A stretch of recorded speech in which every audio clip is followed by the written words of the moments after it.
We know Action Fraud reports and the impacts on individuals, and as constituency MPs, I think we all deal with individuals who have had money stolen from their accounts through things like authorised push payment fraud. And that adds, actually, according to Action Fraud's figures, and that's not the most fit-for-purpose organisation on this planet. Anybody who's used that knows that just goes into a black hole.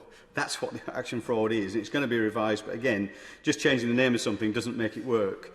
I think that's £2.35 billion a year goes in that kind of small-scale fraud, which damages directly our constituents and small businesses. According to...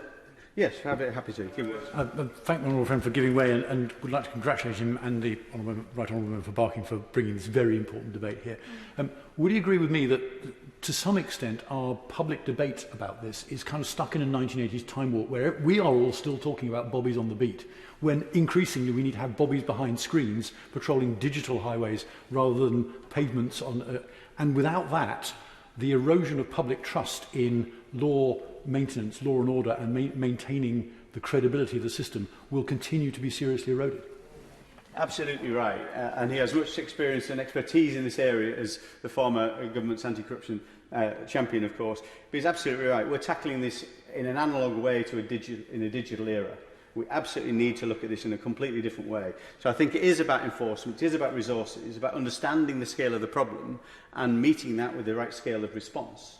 But I've got to say, I think we need to look at our legislative areas as well, because there are some things we can do to make sure we get better bang for our buck from our enforcement agencies, rather than just more and more people.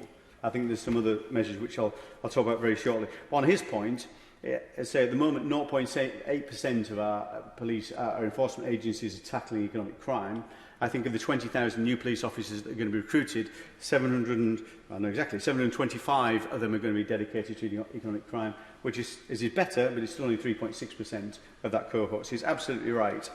And the Her Majesty's Chief Inspector of Constabularies say that in terms of economic crime, 90% are not even looked at.